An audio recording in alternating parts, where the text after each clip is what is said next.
하나님의 말씀 함께 보겠습니다. 신약성경 요한계시록 2장 8절에서 11절까지의 말씀입니다.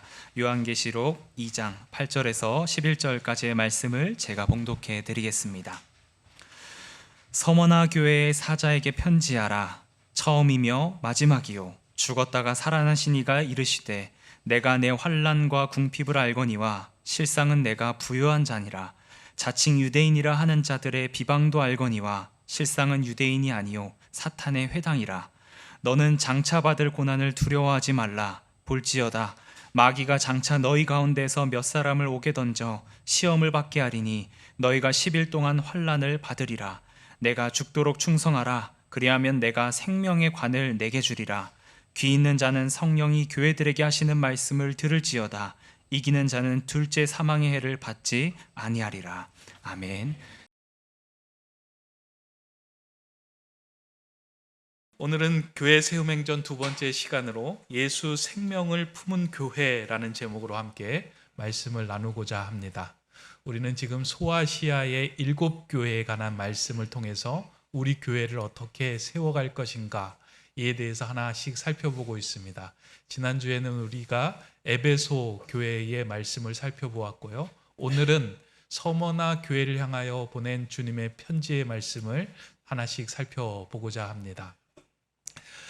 제가 지난주에 이제 서머나 교회에 주님이 보내신 편지를 읽던 중에 작년 연말에 이제 개봉되어서 상영되었던 그 영화의 한 장면이 생각이 났습니다. 그 도마 안중근 의사의 일대기를 이제 뮤지컬화, 영화화 만들었던 영웅이라고 하는 이제 영화입니다. 그 영화의 후반부에 가면 안중근 의사가 이토 히로부미를 이제 암살하고 난 후에 옥에 갇힙니다. 그 옥에 갇혀 있을 때 환난과 여러 가지 어려움에 처해 있을 때 그것을 이제 본 어머니 조 마리아 여사가 그의 아들에게 편지를 하나 보냅니다. 어머니의 그 절절한 마음을 담아서 아들에게 이제 편지를 보내는데 그 편지의 내용이 그 영화에서 쭉 이렇게 이제 소개해 주고 있습니다. 그 내용을 한번 제가 읽어드리면 이런 내용입니다. 내가 만일 늙은 어미보다 먼저 죽는 것을 불효라고 생각한다면 이 어미는 웃음거리가 될 것이다. 너의 죽음은 너 한 사람의 것이 아니라 조선인 전체의 공분을 짊어지는 것이다. 내가 항소를 한다면 그것은 일제의 목숨을 구걸하는 짓이다. 내가 나를 위해 이에 이른 즉 땀만 먹지 말고 죽으라. 옳은 일을 하고 받은 형이니 비겁하게 삶을 구하지 말고 대의에 죽는 것이 이 어미에 대한 효도이다. 아마도 이 편지가 이 어미가 너에게 쓰는 마지막 편지가 될 것이다. 여기에 수의를 지어 보내니 이 옷을 입고 가거라. 어미는 현세에서 너와 재회하기를 기대치 않으니 다음 세상에서는 반드시 선량한 천부의 아들이 되어 이 세상에 나오너라. 옥에 갇혀서 고생하고 있는 아들에게 보낸 어머니의 편지입니다.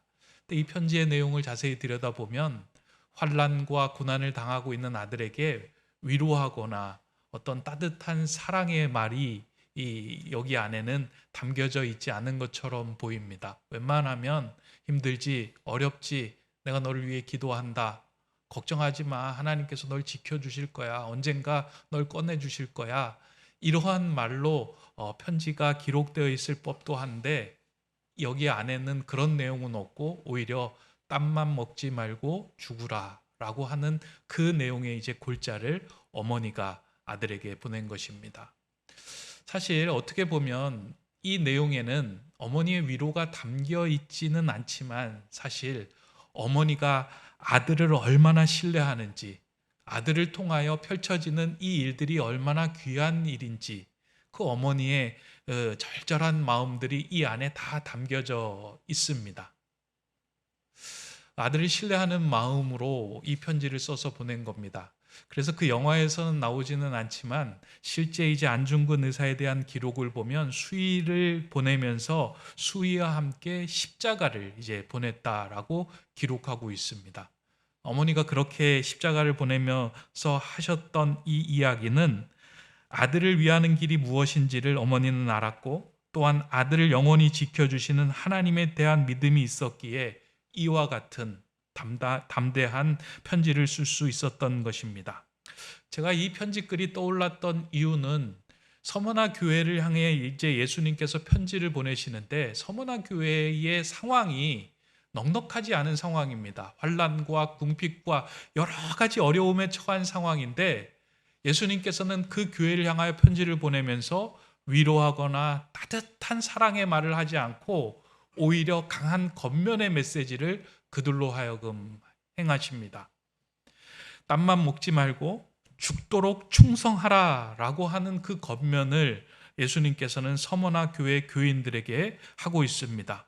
어떻게 보면 서머나 교회의 성도들은 한편으로는 섭섭할 수도 있었을 겁니다. 지금 우리가 이렇게 힘든데, 지금 이렇게 환난과 핍박 가운데 거하고 있는데 죽도록 충성하라 라고 이야기하신 이 말씀이 교회를 향하여 공감하지도 못하는 것 같고 성도를 위로하지 않는 주님의 말씀처럼 들려와서 마음이 힘들었을 수도 있었을 겁니다. 그런데 그렇지 않습니다.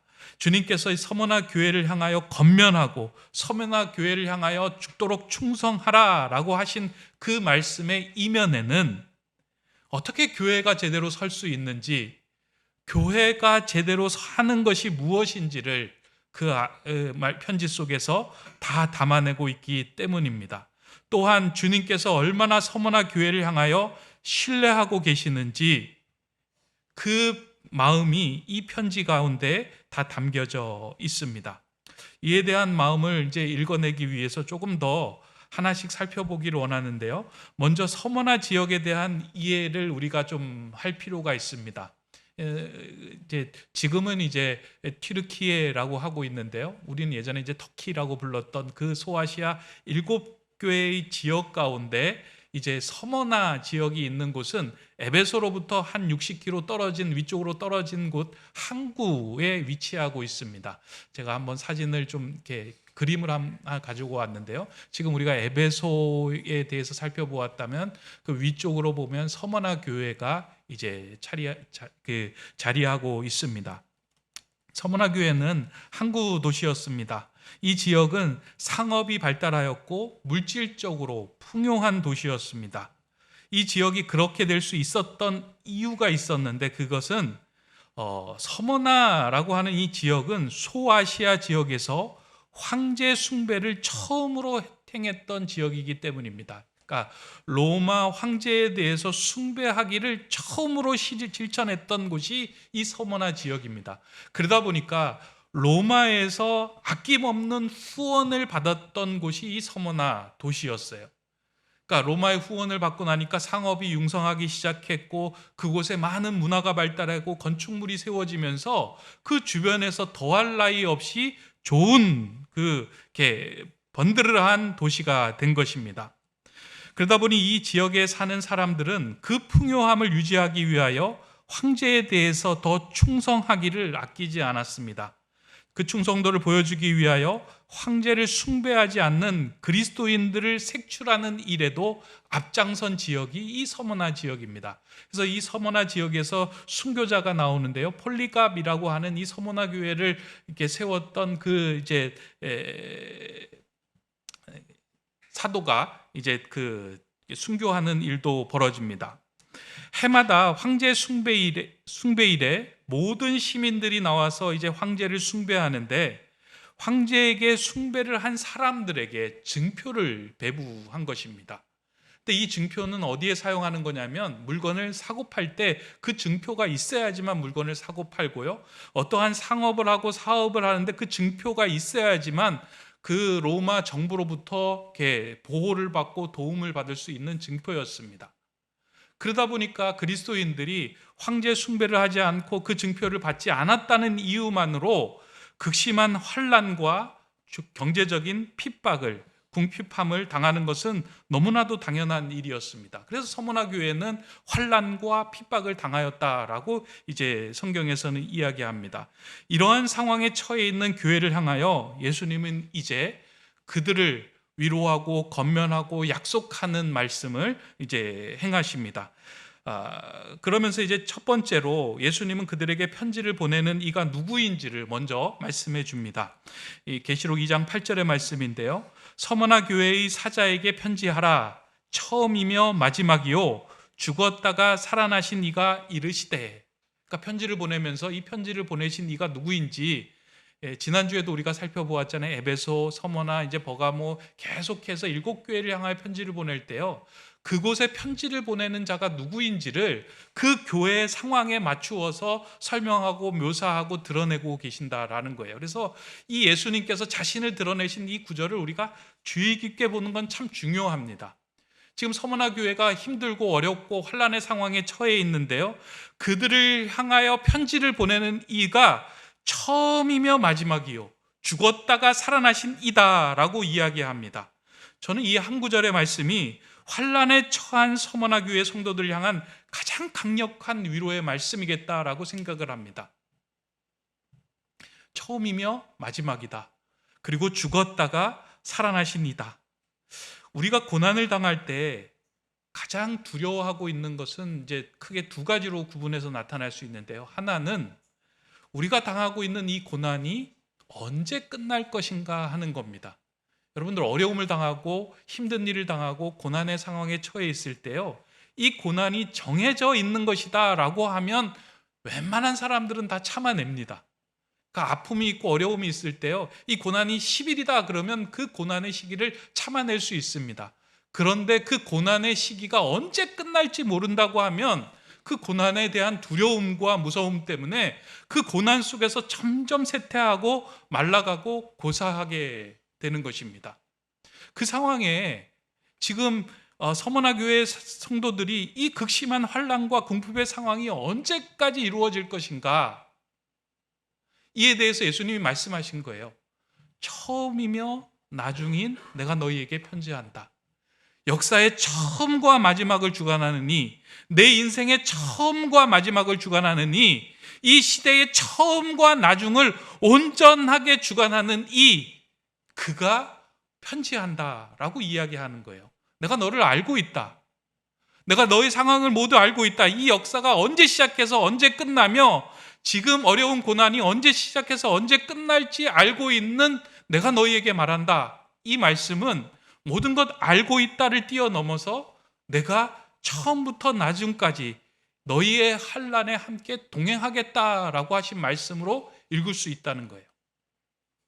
이게 위로의 메시지예요. 또한 우리가 걱정하고 염려하는 것은 무엇이냐면, 환난과 고난과 질병이 왔을 때 제일 두려운 게 무엇이냐면, 이러다가 내가 죽는 거 아니야? 하는 두려움이에요.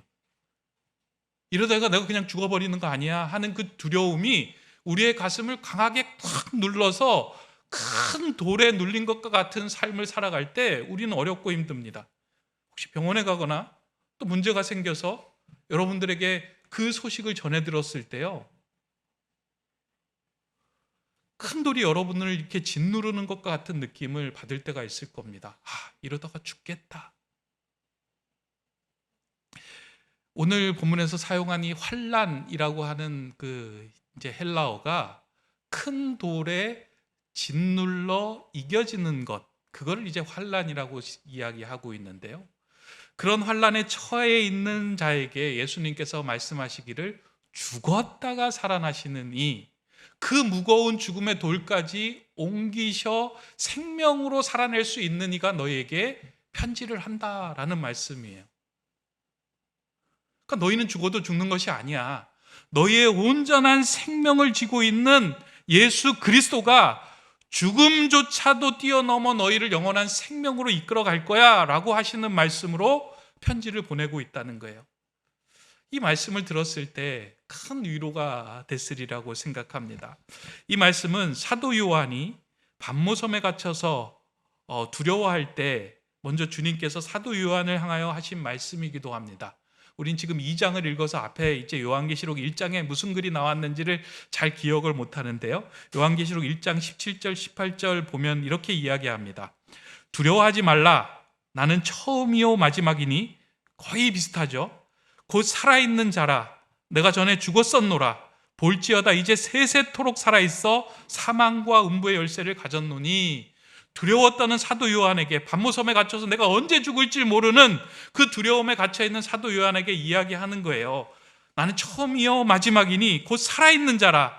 내가 전에 죽었지만 이제 세세토록 살아있어서 너의 죽음까지 해결할 수 있는 그 음부의 열쇠를 붙들고 있는 자다라고 말씀하며 용기를 주신 메시지입니다.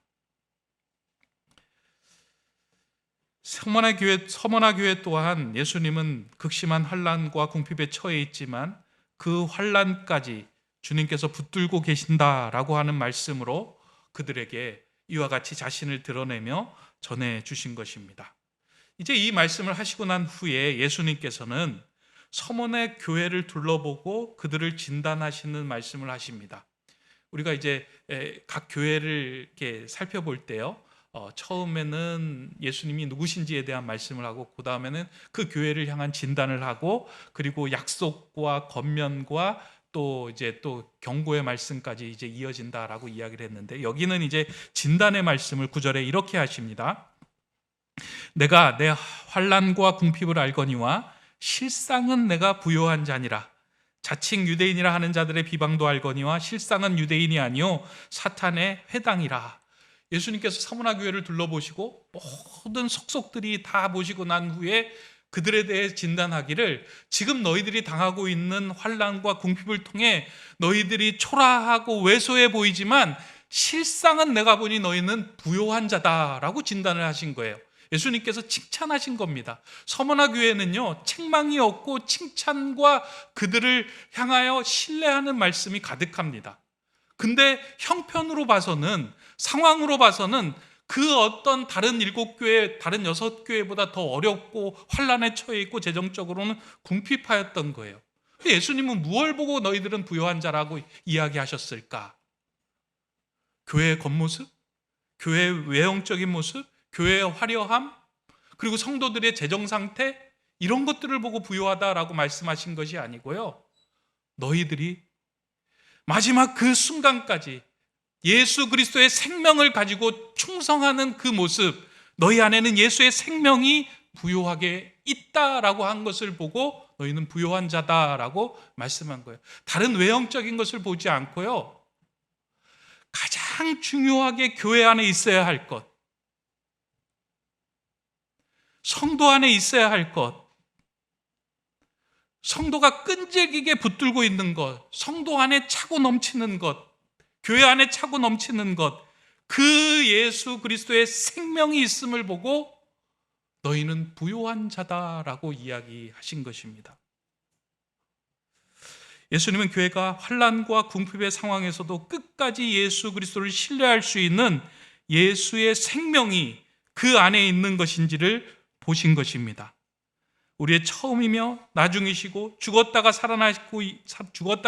살아나신 그 예수 생명이 있는 교회를 부요한 교회다라고 말씀하셨습니다.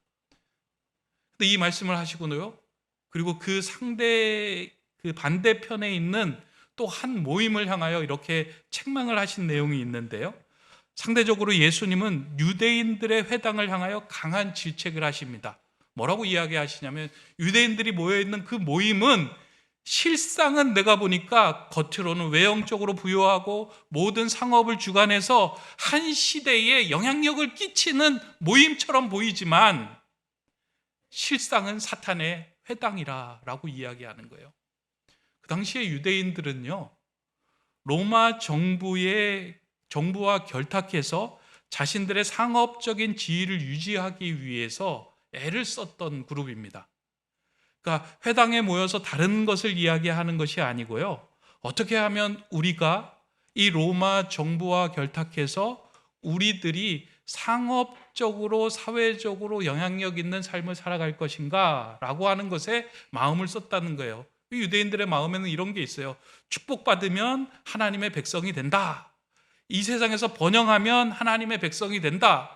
그러니까 세상에서 무엇을 취하든지 우리가 번영하고 잘되고 부유하게 되는 것에 마음을 썼다는 거예요. 다른 사람들이 죽던 말던. 그래서 그들이 했던 게 뭐냐면 그리스도인들을 비방하는 일을 했던 거예요. 황제 숭배하는 것 때문에 문제 삼아서 로마 정부로부터 지원받는 일이 끊어질까 봐 그런 일에 앞장서고 있는 그리스도인들을 비방하며 색출하며 그리스도인들을 로마 정부에 이제 보고하는 그런 일들을 유대인들이 했던 겁니다. 그래서 그리스도인들이 모여서 성찬식을 하면 저들은 살과 피를 먹는 식인종과 같은 그 문화를 가진 야만인들입니다라고 비방을 했던 거예요. 그러한 어려움 속에서 사실 신앙을 유지하며 살아가는 것이 쉬운 상황이 아니었습니다. 서머나 교회에서 신앙생활 한다는 것은 자신의 생명을 걸고 신앙생활 하는 거예요. 만약에 오늘 이와 같은 상황이 예수 그리스도를 믿으면 경제적인 모든 것들이 끊어지고 예수 그리스도를 믿으면 환난을 당해서 옥에 갇히고 이런 일들이 우리에게 벌어진다라고 하면 우리는 어떠한 선택을 하며 살아갈 것인가? 사실 여기에서 장담하기는 쉽지는 않습니다. 아마 오히려 우리 자신을 더 꽁꽁 가두고 숨고 자신을 드러내지는 않을 겁니다. 그러나 서머나 교회는 그리스도인임을 자신 있게 드러내며 그 환난과 핍박의 길을 뚜벅뚜벅 걸어갔던 겁니다. 제가 일본에서 목회할 때 이제 일본 목사님들하고 간혹 만나서 이제 이야기를 이렇게 하면 재밌는 이야기를 많이 듣습니다. 일본 목사님들이 하신 이야기 가운데 이제 그런 얘기를 많이 하세요. 일본 교회는 이제 그 전도하고 부흥하는 것들이 참 느립니다. 그러니까 한 사람을 전도하는 것이 이제 10년이 걸릴 때도 있고요. 그 10년을 걸려서 전도하는 그 일들을 하다가 지쳐서 이제 쓰러지는 일들도 있지만 끝까지 한 사람을 위해서 많이 전도를 하면서 이제 그런 얘기를 해요. 목사님, 우리 일본에 있는 성도들은 전도하는 것은 정말 오래 걸리기는 하지만 한 번 이 사람이 예수 믿는다라고 선택하면 그 사람은 생명을 걸고 예수를 믿습니다 라고 이야기합니다. 그러면서 그렇게 되는 그 문화적인 배경이 있습니다 라고 이야기하면서 이제 그 문화적인 배경을 설명을 하는 거예요. 일본은 꽤 오랜 기간 동안 지방자치제로 존재했던 나라입니다. 그러니까 중앙 집권제가 된 지가 얼마 안 됐어요. 그러니까 다 촌락 마을 단위로 다 하나의 어떤 공동체를 이루어 살았습니다. 그러니까 옆에하고 관계하지 않고 그러니까 공동체성이 아주 똘똘똘 뭉쳐져 있는 거예요. 그 마을이 가지고 있는 신앙, 그 마을이 가지고 있는 규율, 그 마을이 가지고 있는 함께하는 일에 동참하지 않으면 살아갈 수 없을 정도로 똘똘똘 뭉쳐져 있는 거예요.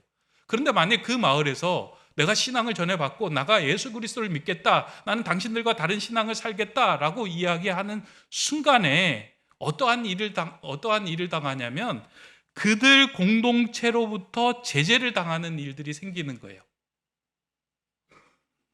이거를 일본말로 무라하치부라고 이야기합니다. 약간 이제 그 이지메의 원조격에 해당되기도 하는데요. 무라하치부라고 하는 말 들어보신 분이 있을 겁니다. 무라라고 하는 말은 이제 우리 한자로는 이제 촌이라고 하는 말이고요. 하치부는 8분인데 80%라는 이야기입니다. 그러니까 마을에서 80%의 상황에서 제외당한다라는 말이에요. 다시 말하면 그 마을에서 공동체에서 함께하는 일이 10가지가 있었어요. 관혼, 상제, 산병수와 건녀, 그러니까 성인식, 혼례, 장례, 제사, 출산, 질병, 수제, 화재, 건축, 여행. 그러니까 한 공동체에서 이 10가지는 무조건 함께 해야 하는 일이었던 거예요. 근데 이 10가지 중에서 2가지를 제외하고, 그러니까 2가지는 이렇게 같이 해주지만 8가지는 함께 못하는 거예요. 그래서 그 2가지 함께 하는 게 무엇이냐면 장례 그리고 화재. 장례를 같이 해주지 않으면 시신이 이제 썩어서 그걸 처리할 수 없으면 이제 동네 전염병이 돌기 때문에 그 장례는 해주고요. 화재는 목조 건물이기 때문에 화재가 나면 옆집에 이제 피해를 입기 때문에 같이 불을 꺼주는 거예요. 그런데 그걸 제외하고는 8가지는 출산을 했던, 성인식을 했던, 집을 지었던, 여행을 갔던 그 사람을 빼놓고 자기들끼리만 가는 거예요. 그러니까 그 공동체에서 그림자 같은 존재가 되는 거예요. 그것을 위해서 내가 그럼에도 불구하고 내가 신앙을 선택하겠다라고 이야기하는 것은 내가 생명을 걸겠다는 거예요. 난 죽어도 괜찮다. 나 생명을 걸고 그것을 향하여 나가겠다라고 결단하는 일, 그것들이 내면에 깔려 있기 때문에 예수 그리스도를 믿는다라고 선택하는 그 순간까지는 시간이 걸리고 고민하고 결단을 하지만 그 이후로는 생명을 걸고 그것을 향하여 달려나간다라는 말입니다. 그런데 시간이 지나고 오히려 최근에는 예수 믿는 것이 이제 어렵게 되지가 않은 거예요. 누구든지 예수 그리스도를 믿는다라고 해도 누군가로부터 이짐에 당하는 일들이 별로 없다 보니까 오히려 일본 사람들이 가졌던 그 신앙의 야성들이 사라지고 그 생명을 걸고 하나님 예수 그리스도를 향해 나갔던 그런 복음의 어떤 열정들이 다 사라지게 되었다는 거예요. 오히려 유대인들의 해당 같은 모습들이 있었다라고 이야기합니다. 그러니까 어떻게 보면 환난과 궁핍이 우리를 힘들게 하는 거지만 환난과 궁핍을 통해 예수 그리스도의 생명이 더 진하게 나타날 수 있는 통로가 되었다. 그런데 그것이 사라졌다라는 걸 이야기합니다. 근데 이건 일본만의 이야기가 아니고요, 오늘 우리들의 이야기 아니겠습니까? 오늘 생명 걸고 신앙생활하는 사람들이 이게 없어요. 그러니까 적당하게 내 중심으로, 내 생각으로, 내 계획으로 살아가고 신앙생활하고 판단하고 우리가 찬양하고 예배하고 있지 않습니까?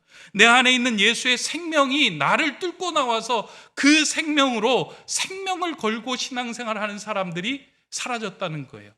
야성도 사라지고요, 결단력도 사라졌다라는 겁니다. 그러다 보니 예수님께서는요, 이 서머나 교회를 향하여 편지를 보내시면서 위로하지 않고 오히려 강하게 권면을 하는 거예요. 왜냐하면 환난과 궁핍을 통해 진정으로 예수 생명이 살아나는 그런 모습을 살아나는 것을 보면서 신뢰의 마음으로, 그래 너희가 그렇게 살아가는 모습을 통하여 이 땅에 있는 모든 교회가 예수 생명을 온전히 품고 살아가는 교회가 되길 원한다, 그런 걸 보여주기를 원한다라고 이야기하면서 권면을 한 거예요. 그 권면의 강력한 권면의 말씀이 10절의 말씀이에요. 너는 장차 받을 고난을 두려워하지 말라. 볼지어다 마귀가 장차 너희 가운데에서 몇 사람을 옥에 던져 시험을 받게 하리니 너희가 10일 동안 환난을 받으리라. 내가 죽도록 충성하라. 그리하면 내가 생명의 관을 내게 주리라. 위로의 말씀은 없고요, 내가 너 믿는다, 내가 지금까지 열심히 예수 생명을 품고 달려왔는데 이제 한번 해봐라. 두려워하지 마. 용기 가져. 예수 생명이 너를 살릴 거야. 라고 말씀하는 거예요. 그 권면의 말씀이요, 두려워하지 말라, 죽도록 충성하라 라고 하는 메시지는요, 이런 말씀이에요.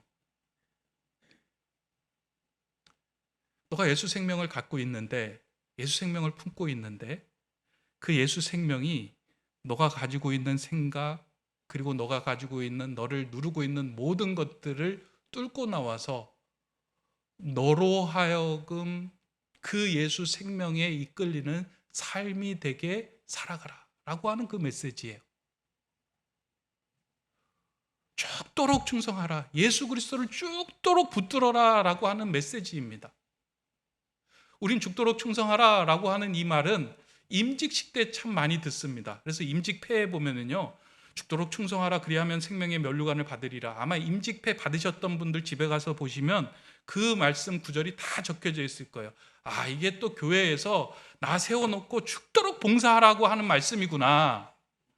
목사님에게 목사님 하신 말씀을 죽도록 충성하라고 하신 말씀이구나. 딴 말 달지 말고 충성해 라고 하시는 메시지구나 라고만 생각을 하는 거예요.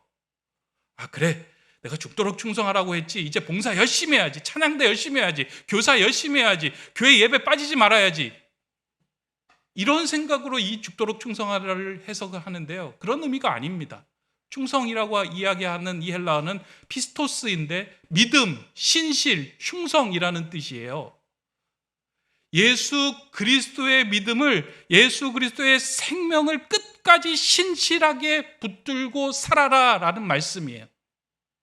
그러니까 내 안에 거하는 예수 그리스도의 생명이 너를 지배할 수 있도록, 끝까지 그 생명이 나올 수 있도록 최선을 다해서 그 예수 생명에 집중해라 라는 말이에요. 그 생명이 나오게 되면 그 어려움, 환난, 모든 궁핍을 이겨낼 수 있게 될 것이다. 갈라디아서에서 2장 20절에 사도 바울이 그렇게 이야기하잖아요.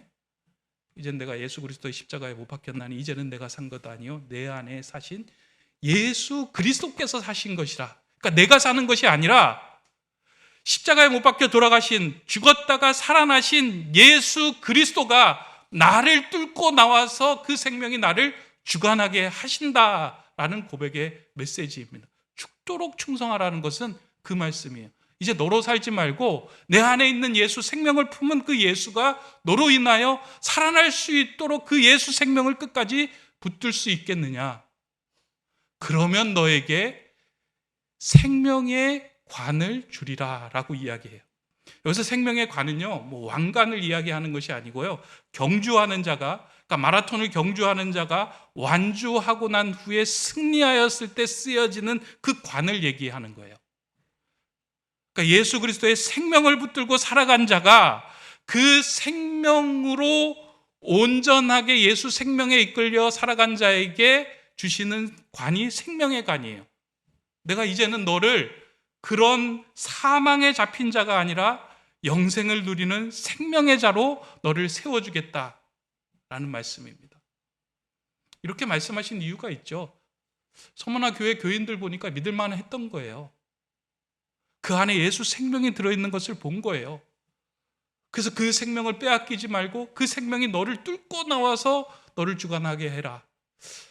오늘 우리는 환난과 핍박, 어려움을 당할 때요, 그 생명이 뚫고 나오는 것, 거기에 관심이 있는 것이 아니라 어떻게든 갑옷을 더 입을까, 어떻게든 세상에서 이 어려움과 환난을 피하기 위해서 더 세상의 도움을 받을까라는 것으로 오히려 예수 생명이 드러나지 못하게 하는 일에 우리가 마음을 쏟습니다. 그런데 예수님은 그렇게 얘기해요. 환난과 핍박은 너를 지금 꽁꽁 둘러싸고 있는 너의 아집, 고집, 욕망, 탐욕, 이것을 벗게 하는 것이다. 그래서 그 안에 예수 생명이 드러나게 너희가 죽도록 집중하면 너는 살게 될 것이다 라고 말씀합니다. 이번에 말씀 준비하면서 제가 지난 주간에 이제 2권의 책을 읽었습니다. 그러니까 정독을 하면서 읽은 것은 아니고요, 이제 속독으로 이제 2권을 읽었는데요, 같은 저자가 쓴 두 책입니다. 한 책은 제목이 죽은 교회를 부검하다라는 책이고요, 한 책은 살아있는 교회를 해부하다라는 책입니다. 그러니까 저자가 이제 시간을 두고 이 땅에 수도 없이 지금 교회가 생겼다가 사라지는데 수많이 생명력을 잃고 사라지는 교회가 왜 사라지고 있는가, 그게 너무나도 궁금한 거예요. 그래서 그 죽은 교회를 이렇게 들여다보면서 죽은 교회를 부검하면서 왜 그렇게 교회가 죽을 수밖에 없는가, 그것을 이제 찾아보았고요.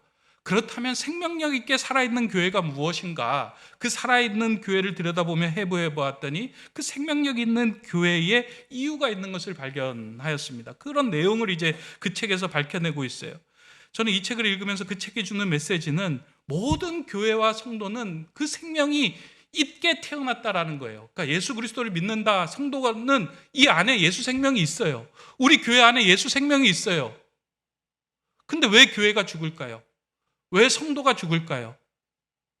내 안에 있는 예수 생명이 나를 뚫고 나오지 못하도록 내가 놈을 꽁꽁 나로 싸매고 있기 때문에 자꾸 죽어가는 거예요. 고사하는 거예요. 숨을 못 쉬는 거예요.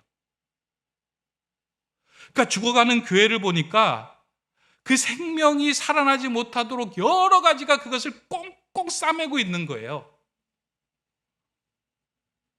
그러니까 자기 자신을 한 번도 예수 생명으로 이겨본 적이 없는 거예요. 하지 말아야 할 일에 대해서 내가 예수 생명으로 그것을 하지 않는 그 결단을 해본 적이 없어요. 그러니까 내가 하고 싶은 일은 그냥 내가 하는 거예요. 그리고 나는 예수 생명이 있다고 생각하는 거예요. 그런데 그와 같이 타성에 젖어서 계속 예수 생명을 고사시키는 삶을 진행해 나갈 때 어느 순간에 그 교회가 생명력을 잃고 사그라드는 것. 우리 교회를 향하여, 또 이 땅의 교회를 향하여 주시는 주님의 또 메시지다라는 생각을 했습니다. 저와 여러분은 예수 생명을 품고 있는 사람입니다. 근데 어느 순간에 너무 예수 믿는 게 평안해지고요, 또 예수를 따르는 것에 대한 그 결단이 필요 없는 시대가 되어버렸습니다. 환난과 핍박도 별로 그렇게 많지도 않고 이러다가 어떻게 되겠지라고 하는 어떤 그런 생각들이, 그러니까 예수 믿는 것에 대한 갈등과 고민들을 우리로 하여금 싹 제해버린 거예요.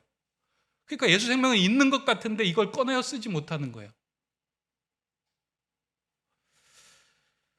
근데 예수 생명을 우리 안에서 살아있게 꺼내어서 그 말씀 가운데 예수 생명으로 살아내는 서머나 교회를 향하여 예수님은 말씀한 거예요. 실상은 내가 부요한 자다 라고 얘기합니다. 말씀 이렇게 정리를 하면서 약간 그런 생각을 이렇게 들더라고요. 그러니까 이미지로 주님께서 우리 안에, 그러니까 예수 생명이라는 유전을 우리 안에 묻어 두었는데 이 유전을 우리가 갖고 있다가 그 유전이 얼마나 능력이 있고 얼마나 귀한 힘이 있는지를 모르고 그냥 이걸 이렇게 묵혀놓고 살아가는 거예요. 그런데 예수 생명을 가지고 죽도록 주님의 말씀을 붙들고 내 안에서 그 생명이 살아나도록 애쓰고 달려나갈 때 그 내 안에 묻혔던 예수 생명이 터져 나오는 그 순간부터는 이루 말할 수 없는 생명의 부요함을 누리는 교회, 성도의 삶이 된다라는 겁니다. 저는 여러분들 안에 있는 그 예수 생명이 여러분들이 가지고 있는 생각, 계획, 그리고 여러분들이 가지고 있는 염려, 두려움을 뚫고 그 부요함으로 살아가는 성도님들이 되시기 바랍니다. 처음이며 나중이고 죽었다가 살아나신 그 예수 그리스도가 여러분과 함께 하시며 여러분들을 영적으로 풍성하고 부유한 인생으로 반드시 세워가실 겁니다. 그런 하나님의 그 약속과 주님의 축복을 받으며 주님께서 인정하시고 신뢰하시는 이 시대의 서머나 교회의 성도, 서머나 교회와 같은 우리 교회가 되기를 주님의 이름으로 축원합니다. 기도하겠습니다. 처음이며 나중이신 하나님, 극심한 환난과 궁핍 속에서도 예수 생명을 품고 죽도록 충성한 서머나 교회의 신앙이 우리의 신앙이 되게 하여 주옵소서.